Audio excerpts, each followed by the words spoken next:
Hey guys, I am KD and you are watching KD Study Point। साथियों, ये paper है BSc nursing का। आज ही का ये पेपर है और इसका आधा पार्ट मैंने सॉलिड मोड में अपलोड कर दिया है, तो अपने आप आंसर मिला सकते हैं। जो फ्यूचर एस्पिरेंट यानी कि फ्यूचर में बीएससी नर्सिंग कोर्स परस्यू करना चाहते हैं, तो देखिए कि उसका एंट्रेंस आखिरकार किस प्रकार से पूछा जाता है। हालांकि 11th 12th का जनरल ही पूछा जाता है विद जनरल इंग्लिश, बट फिर भी एक बार आप देखिए पीवाईक्यूज से बहुत सारे क्वेश्चन आ रखे हैं।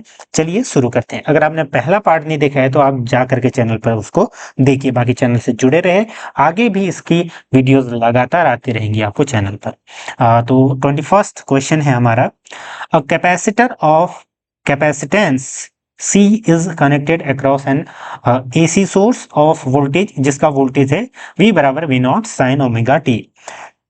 The displacement current between the plates of the capacitor would then be कितना, गिवन बाई क्या होगा। देखिए वोल्टेज अक्रॉस दिया गया है हमारा V बराबर V not sine omega t। अब चार्ज हम जानते हैं, चार्ज बराबर CV, ठीक। CV वोल्टेज की वैल्यू यहाँ पर पुट करेंगे and then we know ID बराबर क्या होता है dq बाई dt। Q की वैल्यू यहाँ पर से सीधे इसको पुट करेंगे, तो इसका जैसे ही हम डिफ्रेंशिएशन करेंगे C V not omega cos C omega t हमारा उत्तर आ जाएगा। यानी कि सॉरी, ये C यहाँ पर है, C कॉस ओमेगा t आ जाएगा हमारा उत्तर, option A.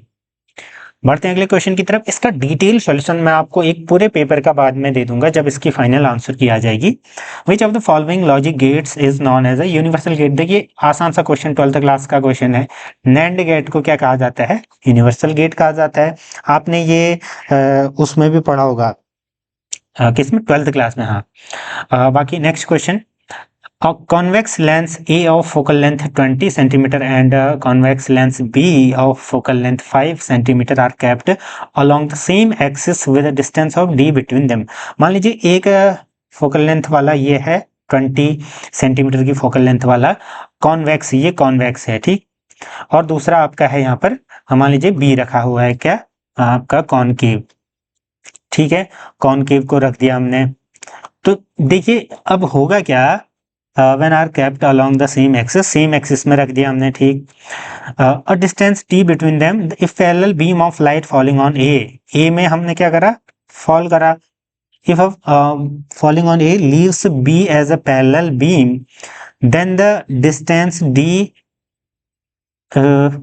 In centimetre will be, centimetre क्या होगी। तो देखिए पहले तो ये एफ क्या हो जाएगा 20 सेंटीमीटर, एफ बी बराबर -5 सेंटीमीटर। क्यों, क्योंकि ये कॉन्वेक्स कौन सा लेंस था, कॉनकेव लेंस था, ठीक। कॉनकेव लेंस का निगेटिव हम लेंगे फोकल लेंथ है ना। तो फिर उसके बाद इसको हम ऐड करेंगे, इसका मॉड प्लस ये, तो हमारा 25 सेंटीमीटर इसका उत्तर आ जाएगा, ठीक। नेक्स्ट क्वेश्चन है हमारा, a parallel plate capacitor has a uniform electric field E in the space between plates, ठीक, दो प्लेट्स के base. if the distance between the plates is D then the area of each plate is A, the energy stored in the capacitor is epsilon not, permittivity of free space. यहाँ पर इसको रखने के बाद हमें in terms में निकालना है। तो इसका सिंपल फॉर्मूला होता है, देखिए फॉर्मूला बेस्ड बहुत सारे क्वेश्चन आ गए हैं। ये एक्सप्रेशन आपको निकालना था, U बराबर half epsilon not E square into AD, ये क्या है, इसका फॉर्मूला है, ठीक। तो ये जैसे ही आप करते इसका उत्तर आपको मिल जाता, ऑप्शन सी बिल्कुल सही उत्तर था। तो आसानी क्वेश्चन था, इसमें कोई ज्यादा था नहीं। आपने क्या करना था, बस जो भी 11th 12th के बेसिक कॉन्सेप्ट पढ़ने थे उनके फॉर्मूले ज्यादातर पूछे गए हैं, एक्सप्रेशंस यानी कि derivation. Polar molecules are the molecules having, देखिए पोलर मॉलिक्यूल्स क्या होते हैं, having zero dipole moment, acquire a dipole moment only in the presence of electric field due to displacement of charge, acquire a dipole moment only when magnetic field is absent, having a permanent electric dipole moment। Option D बिल्कुल सही उत्तर हो जाएगा। क्या होते हैं, इनमें आपका permanent electric dipole moment होता है। नेक्स्ट क्वेश्चन, तभी जैसे H2O बहुत सारे क्या होते हैं, पोलर मॉलिक्यूल होते हैं, आपने देखा होगा। Next question, an electromagnetic wave of wavelength lambda is incident on a photosensitive surface of a negligible work function। इस बात को ध्यान में रखना, negligible work function बोला गया है if m mass is of photoelectron emitted emitted from the surface as a d Broglie wavelength lambda d, then हमको एक्सप्रेशन निकालना है। देखिए एनर्जी ऑफ इंसिडेंट फोटोन क्या होगी, E बराबर एच सी बाई लेमडा। ठीक, अब क्योंकि वर्क फंक्शन नेग्लिजिबल बोला गया है तो ये किसके बराबर होगी, काइनेटिक एनर्जी के बराबर होगी, और काइनेटिक एनर्जी का हम एक्सप्रेशन जानते हैं P square upon 2m। P क्या है यहाँ पर, मोमेंटम। फिर देखिए अब लेमडा डी इनको निकालेंगे तो लेमडा डी बराबर हो जाएगा h बाई पी। सो हम इन दोनों को कंपेयर करेंगे। अब इनकी वैल्यूज रखिए, p बराबर आपका h अपॉन लेमडा डी। अब देखिए अब इनको जैसे हम कंपेयर करेंगे, इनको इक्वेट करेंगे एनर्जीज को, तो हमारा कुछ इस प्रकार से आएगा। ठीक, इस एक्सप्रेशन को हमें थोड़ा सा सॉल्व करना है और हमारा उत्तर निकल करके आ जाएगा। तो अगर आपने ये उत्तर लिखा है ऑप्शन ए, तो आपका सही उत्तर हो जाएगा, यानी कि 2mc अपॉन एच। ठीक है, 2mc अपॉन एच, सॉरी, तो ऑप्शन सी सही उत्तर होगा। ठीक है, तो सी सही उत्तर हो जाएगा, लेमडा बराबर 2mc upon h lambda d square. अगला क्वेश्चन है the effective resistance of a parallel connection with that consist of 4 wires of equal length, equal area of cross section, equal area of cross section भी है, same material है। What will be the effective resistance if they are connected in series. देखिए हमने क्या बोला था, जो first में the effective resistance of a connection that consist of 4 equal length. ठीक है, तो पैरेलल के लिए ये फॉर्मूला है और कनेक्शन सीरीज के लिए तो सिंपली सीरीज ऐड करते हैं। तो सिंपल फॉर्मूले में रखने के बाद इसका उत्तर आ रहा था, दैट इज 4 ओम। अगर आपका 4 ओम है तो सही उत्तर है। Next question, two conducting circular loops of radii R1 and R2, R1 and R2 are placed in the same plane with their centers coinciding। ठीक है, ये क्या कर रहे हैं, coinciding है। If R1 greater than R2, if R1 greater than R2, the mutual inductance M between them will be directly proportional to। अब देखिए जो यहाँ पर है, क्योंकि दोनों सर्कुलर रूप्स क्या कहा गया है, R1 greater than R2।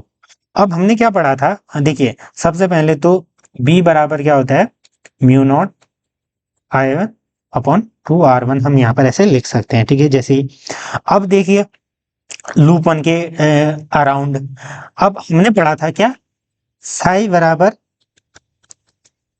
BA2 बराबर, इसकी वैल्यू रखिए mu naught I1 upon 2R1 into pi R2 का स्क्वायर। म्यूचुअल इंडक्टेंस यहां से आ जाएगा, Q बराबर MI1। सो M बराबर क्या हो जाएगा हमारा 5 अपॉन I1। तो फिर ये वैल्यू जैसे हम पुट करेंगे तो हमारा रिलेशन क्या आएगा, is directly proportional to R2 का स्क्वायर अपॉन R1। तो कहां पर दिख रहा है आपको, R2 का square upon R1, option D में दिख रहा है। बिल्कुल सही उत्तर हो जाएगा R2 का स्क्वायर अपॉन R1। जिसने भी ये किया है उसका सही उत्तर है। Next question, the net magnetic flux through any closed surface. देखिए गॉस थ्योरम में हमने क्या पढ़ा था कि किसी भी क्लोज्ड सरफेस में क्या होता है, आपका गॉस लॉ के अकॉर्डिंग अंदर 0 होता है ना, तो नेट गॉसियन सरफेस भी कहते हैं। तो magnetic flux through any closed surface is 0, option B. Next question हमारा, in a plane electromagnetic wave traveling in free space, the electric field component oscillates sinusoidally at a frequency of 2.0 into 10 to the power 10 hertz and the amplitude of 48 V per meter voltage per meter, then the amplitude of oscillating magnetic field is, हमको निकालना और speed हमको ये दी गई है। ठीक है, तो सिंपली इसको हम जो है कैलकुलेट कर सकते हैं। कैसे करना है, देखिए सबसे पहले जो गिवन है उसको लिख लीजिए। हमें फॉर्मूला पता है, C बराबर क्या होता है, E not upon B not. ठीक, इस फॉर्मूले में मैं अगर हम थोड़ा सा कंपेयर करें, इसको थोड़ा सा रीअरेंज करें, तो हमारा क्या हो जाएगा, E नॉट बराबर हो जाएगा हमारा 48 V अपॉन M। C बराबर जो दी गई है value speed of light metre पर सेकेंड, इसको जब हम फॉर्मूले में रखेंगे तो B नॉट बराबर हो जाएगा हमारा E नॉट बाई C। ठीक, 48 by 3 into 10 to the power 8 बराबर 6। इसको जब हम सॉल्व करेंगे तो ये हमारा कुछ इस प्रकार से आ जाएगा, इंटू 316 तो ये हमारा जाएगा 16 into 10 to the power minus 8 tesla. Option हमारा क्या आ जाएगा, option 16 into 10 to the power minus का 8, option C.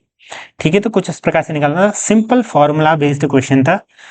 Resistance of a carbon register determine from a colour codes इन, आसान सा क्वेश्चन था, 12th क्लास में पूरी टेबल आपको देखने को मिलती होगी। देखिए सबसे पहले तो इसको कुछ इस प्रकार से लिख लेते हैं हम, इंटू 10 टू दी पावर 3 ओम लिख सकते हैं। ठीक है, फिर हमने क्या पढ़ा था, जो ये 10 टू दी पावर 3 ओम है ये किसको करस्पॉन्ड कर रहा है, it corresponds to the colour of orange. ठीक है, 10 टू दी पावर 3 में हमने सिंपल देखा था ना, तो ऑरेंज, ऑप्शन डी हो जाएगा। Next, power of a lens is इतना इट्स फोकल लेंथ। देखिए पावर बराबर हमने क्या पढ़ा था, 1 अपॉन फोकल लेंथ, बस वही पुट करो, फोकल लेंथ दी गई है, पावर दी गई है, तो एफ बराबर 1 अपॉन पी बराबर 1 अपॉन माइनस 2.0। इसको हम हल करेंगे तो ये क्या आ जाएगा, 0.05, सॉरी 0.5 आ जाएगा माइनस का। अब इसको क्योंकि यहाँ पर सेंटीमीटर में दिया गया, इसको मीटर में चेंज करो तो इंटू 100 करेंगे तो पॉइंट हमारा क्या आ जाएगा, माइनस का 50 सेंटीमीटर। ऑप्शन बिल्कुल बी सही उत्तर हो जाएगा। देखिए माइनस का भी ध्यान रखना, भले आपका 50 आंसर आ जाता बट आप प्लस करके आते तो वो गलत हो जाता। नेक्स्ट क्वेश्चन है हमारा, a battery consists of a variable number of n of identical cells having internal resistance R each, which are connected in series। ठीक है, the terminals of the battery are short circuited। short circuited कहा गया है, यानी कि short circuit वो किया गया है, and current I is measured। which of the following graph shows the correct relationship between I and N। I और N में आपका कौन सा रिलेशन सही दिखा रहा है, ये इसमें पूछा गया है। ठीक है, थोड़ा सा अगर इसको हम थोड़ा सा एनालाइज करें तो आप देख रहे होंगे। ठीक है, और इसमें देखिए ये रिमेन कांस्टेंट, ये क्या रह रहा है, कांस्टेंट रह रहा है। ठीक है, एज एन इंक्रीजेस, यानी कि जब एन इंक्रीज कर रहा है तो ये कांस्टेंट रह रहा है। ऑप्शन सी बिल्कुल सही उत्तर हो जाएगा। Next question, the magnetic potential energy stored in a certain inductor is 25। ठीक है, देखिए एम जूल बोला गया है। ठीक है, ये सिंपल जूल नहीं है तो इसका ध्यान रखना, milli joule. When the current in the inductor is 60 milli ampere, this inductor, सबसे पहले तो उस मिली एम्पियर को एम्पियर में चेंज करेंगे। ठीक है, पहला काम हमारा क्या होगा, U बराबर दिया गया है 25 मिली जूल बराबर, इसको 25 into 10 to the power minus 3 joule करेंगे। ऐसे ही फिर हम इसको I बराबर 60 मिली एम्पियर को हम चेंज करेंगे तो 60 into 10 to the power minus 3 ampere में चेंज करेंगे। मैं देखिए मैं फटाफट इसलिए बता रहा हूँ क्योंकि ये आंसर की वीडियो है, डिटेल सॉल्यूशन में मैं ऐसे नहीं पढ़ाऊंगा, उसमें मैं डिटेल से पूरा 1 घंटा लगा कर पढ़ाऊंगा। ठीक, तो ये चीज होगी, बस सिंपल अब फॉर्मूले में रख लीजिए। हम जानते हैं फॉर्मूला क्या है, L बराबर हमारा हो जाएगा 2U अपॉन स्क्वायर। तो सिंपली इसको जो ये 2U हमने ये रीअरेंज करके सीधे फॉर्मूला लिखा। ठीक है, अब U की वैल्यू लिखिए, I की वैल्यू लिखिए जो दी गई है, और ये नियर बाय आपका उत्तर आ जाएगा 13.89। Next question, in Young's double slit experiment if the separation between the slits is doubled the fringe width will be. तो फ्रिंज विड्थ क्या हो जाएगी, हाफ हो जाएगी। ठीक है, आंसर इज वेरी इजी, मतलब ये कॉन्सेप्ट आसान था, हालांकि क्योंकि आपने तो रिसेंट में 12th कर रखा है तो आपके लिए तो ये और आसान होना चाहिए। ये फॉर्मूला बेस्ड था, de Broglie wavelength of a particle is given by H बराबर क्या होता है, सॉरी लेमडा बराबर h1p, एच प्लैंक्स कांस्टेंट, और आपका पी क्या होता है, मोमेंटम। नेक्स्ट क्वेश्चन है हमारा,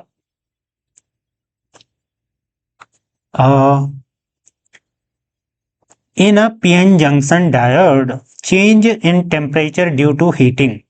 तो ये क्या करेगा, affects only forward resistance, does not affect resistance of PN junction, only reverse करना, तो ऑप्शन डी हो जाएगा, affects the overall VI characteristic।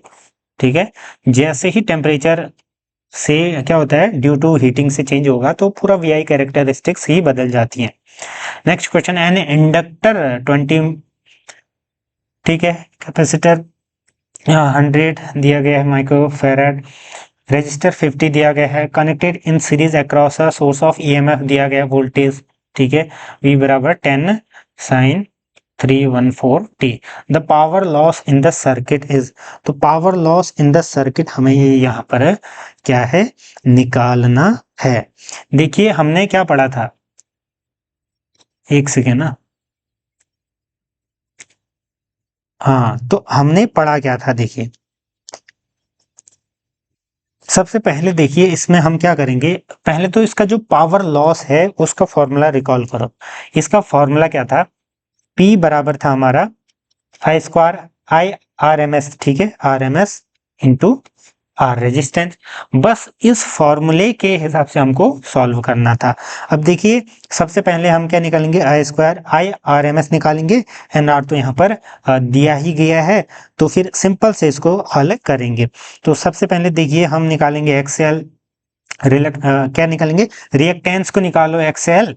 उसके बाद क्या करो, इम्पीडेंस, इम्पीडेंस का फॉर्मूला मैंने बताया था आपको, R square plus X L minus X C का square.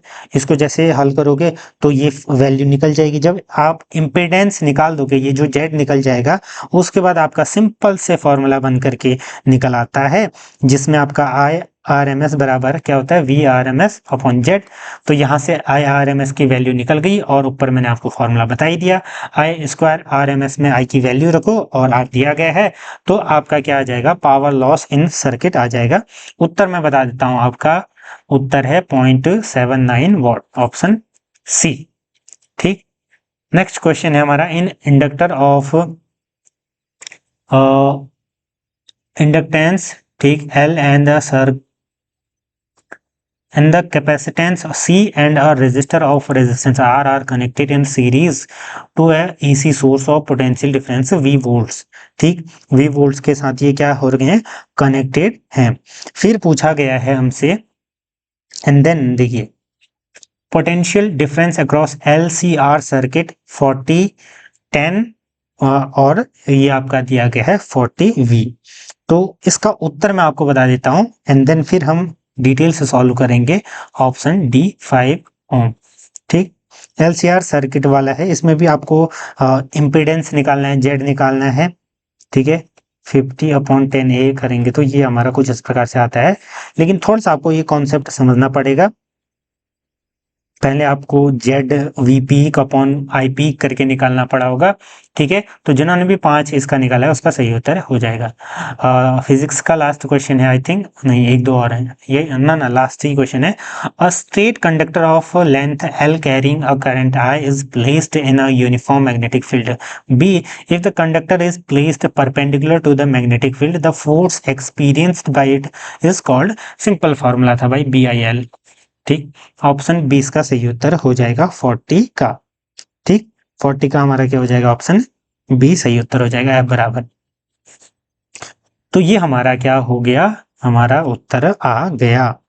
Next question I think biology के स्टार्ट हो गए हैं, वैसे इसका मैं उत्तर बता देता हूँ। The transfer of pollen grains from the anthers of a plant to the stigma of a genetically different plant is called, क्या कहलाता है, जेनोगेमी कहलाता है, ऑप्शन ए। ठीक है, तो बाकी के जो आपका बायो सेक्शन और अन्य पार्ट है उसकी अलग से वीडियो मैं अपलोड कर दूंगा। फिजिक्स यहाँ पर है, बाकी डिटेल सॉल्यूशन आंसर के आने के बाद मैं आप सभी के लिए प्रोवाइड कराऊंगा। क्योंकि देखिए वैसे तो मैंने लगभग सारे आंसर्स बता ही दिए आपको, बट डिटेल सॉल्यूशन अलग चीज है, उसको हम डिटेल में समझेंगे। धन्यवाद।